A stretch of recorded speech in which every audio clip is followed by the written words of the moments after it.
Salut à tous et bienvenue dans cette nouvelle vidéo réparation. Aujourd'hui je m'attaque à cette prise. Donc c'est une prise d'électroménager qu'on m'a demandé de réparer parce que comme vous pouvez le voir, le câble il a pris cher. Comme vous pouvez le voir, il est dans un très mauvais état, je pense qu'il a dû fondre un petit peu. Donc le but aujourd'hui c'est de changer la prise tout simplement. Donc je vais la couper, on va faire quelque chose de propre. Je vais changer la prise et à la fin on la testera pour voir si elle fonctionne toujours. Bref, on ne perd pas plus de temps, c'est parti.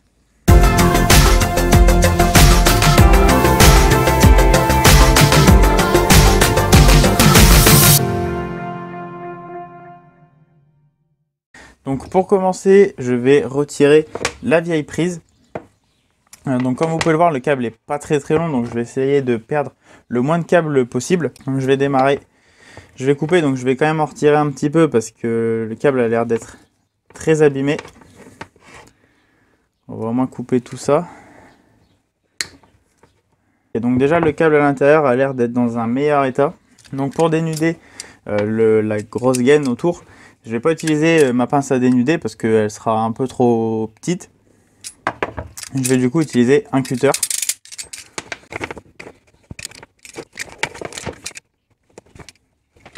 Donc j'ai vraiment pas eu de mal à le couper le câble. Voilà donc ce que ça donne une fois dénudé.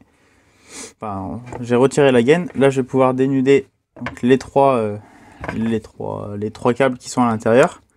Donc le câble de terre et la phase et le neutre. Bon, les câbles ont l'air assez fragiles, hein. Ils ont pas trop apprécié, je crois, la pince à dénuder. Mais bon, je vais quand même essayer d'aller jusqu'au bout de la réparation, en espérant que les câbles supportent une fois que je les aurai connectés. Voici donc la prise que je vais utiliser à la place de celle-ci parce qu'elle n'est pas démontable. Donc je peux malheureusement pas la réutiliser. Donc je vais utiliser cette prise là. Vous la connaissez, ça vient de la rallonge que j'avais essayé de réparer dans cette vidéo. Donc comme la rallonge ne fonctionne plus, je vais essayer de le faire avec celle-ci. Je vais récupérer cette prise là pour réparer ce câble. Donc pour commencer, je vais venir mettre le couvercle, c'est comme ça que j'appelle ça, autour du câble. Et ensuite, l'avantage de ces prises là, c'est que on a juste à appuyer. Enfin, on peut venir mettre le câble ici, il y a le trou qui s'ouvre. C'est super pratique. Ça évite de devoir visser, dévisser, donc de potentiellement abîmer les vis qu'il y a dedans. Je suis en train de me demander si j'ai assez dénudé. J'espère. Je vais commencer par mettre un des deux câbles dans la prise. Alors comme on est en monophasé, il n'y a pas vraiment de sens entre le câble marron et le câble bleu. C'est pas du tout un problème. Parce que comme on est en plus en monophasé alternatif, c'est pas du tout un problème en fait. Ensuite, au milieu, donc il faut faire attention parce qu'ici c'est bien la terre. Voilà. Et ensuite, pour finir, le câble bleu. Voilà. Donc les câbles sont maintenant dans la prise. Mais avant de refermer la prise et de pouvoir l'utiliser correctement, je vais procéder à quelques tests. Le premier test que je vais effectuer avant de mettre sous tension, c'est un test de continuité.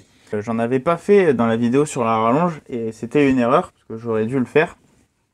Ça m'aurait permis de savoir d'où venait la panne parce que du coup c'est sûrement un problème, un câble qui est arraché à l'intérieur de la gaine.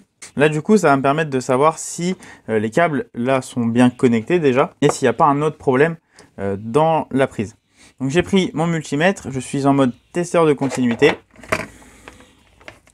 Premier câble que je vais tester, c'est la terre parce que c'est celle du milieu sur cette prise là et sur celle-ci aussi.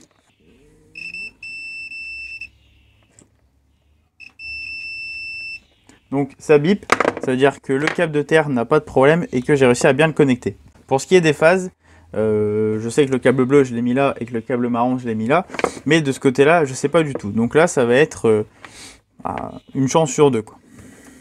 Le gros problème c'est de réussir à faire tenir les câbles. Alors là ça bip mais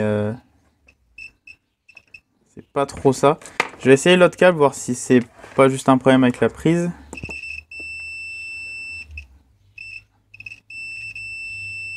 Celui-là, ça va.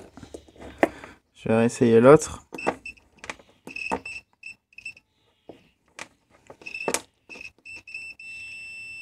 Ok, c'est bon. Je pense que c'est vraiment un problème avec cette prise-là. C'est pas évident d'aller chercher dans le fond et en même temps de réussir à se mettre assez sur les côtés. Parce que mes pattes de multimètre sont quand même assez fines. À la limite, pour vraiment bien le tester, il me faudrait l'autre côté de la prise. Donc l'appareil en fait. Et me mettre depuis l'intérieur de l'appareil pour voir si c'est bien connecté. Le deuxième test que je vais effectuer, ça va être du coup maintenant un test de tension, voir s'il y a correctement la tension, même si normalement ça devrait être bon, étant donné que les câbles sont correctement connectés. Donc je vais mettre le multimètre en mode alternatif, parce que comme c'est branché sur une prise, ça va être en alternatif. Je vais remettre, on va dire vite fait, la prise.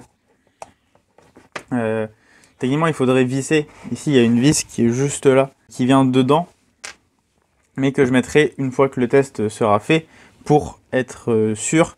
Mais c'est vraiment là plus un problème de protection en fait, pour éviter de toucher les câbles, même s'ils seront au niveau de ma prise, il n'y a pas de danger. Donc, je vais aller la brancher.